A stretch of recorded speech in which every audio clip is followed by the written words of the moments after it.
एक समय की बात है। एक छोटे से गांव में एक बूढ़ी औरत रहती थी जिसका नाम था विमला। वो अपने बेटे रोहन, बहू मोनी और पोते अमित के साथ रहती थी। परिवार सुखी संपन्न था।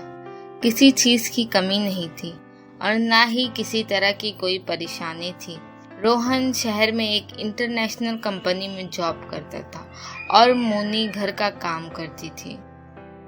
विमला, जो किसी समय अच्छी खासी तंदुरुस्त थी, आज बुढ़ापे से हार गई थी। चलते समय लड़खड़ाती थी, चेहरा झुर्रियों से भर चुका था, बस अपना जीवन किसी तरह बिता रही थी।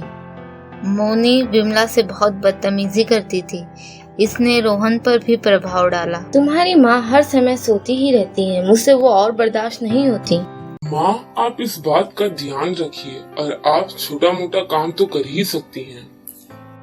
और जल्द ही विमला और ज्यादा अकेलापन महसूस करने लगी और अपने बेटे से और ज्यादा दूर होने लगी। उसके पास बात करने और अपनी भावनाओं को साझा करने के लिए कोई न था।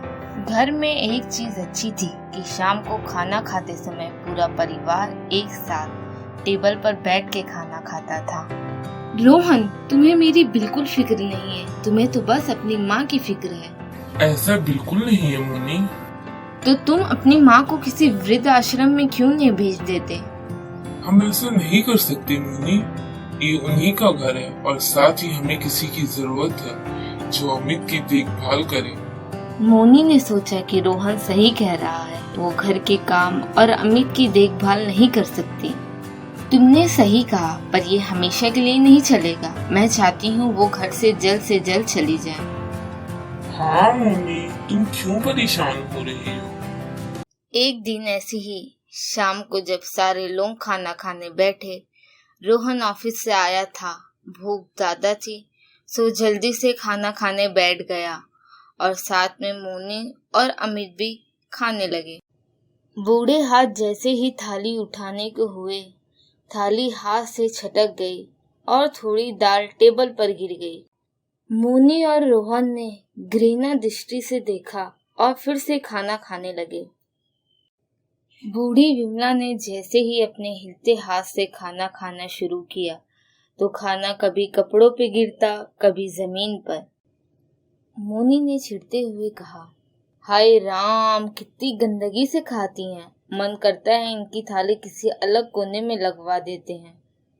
रोहन ने भी ऐसे ही सिर हिलाया जैसे मोनी की बात से वो सहमत है। अमित ये सब मासूमियत से देख रहा था। अगले दिन विमला की थाली उस टेबल से हटाकर एक कोने में लगवा दी गई।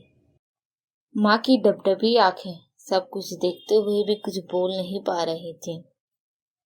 बूढ़ी विमला रोज की तरह खाना खाने लगी। खाना कभी इधर गिरता, कभी उधर।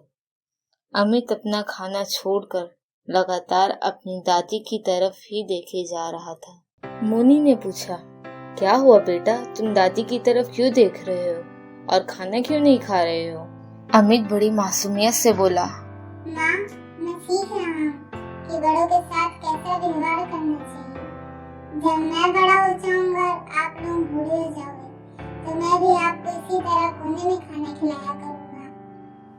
बच्चे के मुंह से ऐसा सुनते ही रोहन और मोनी दोनों कांप उठे।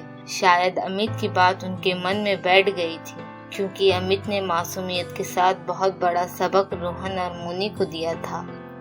रोहन ने जल्दी से आगे बढ़कर विमला को उठाया और दोनों बहू और बेटे विमला से माफी मांगे उनके गलत व्यवहार के लिए। बच्चों, इस कहानी से हमें ये सीख मिलती है कि माँ बाप इस दुनिया की सबसे बड़ी पूंजी हैं। आप समाज में कितनी भी इज्जत कमा लें या कितना भी धन इकट्ठा कर लें, लेकिन माँ बाप से बड़ा धन इस दुनिया में कोई नहीं होता। Thanks for watching. Don't forget to like the video and please do subscribe.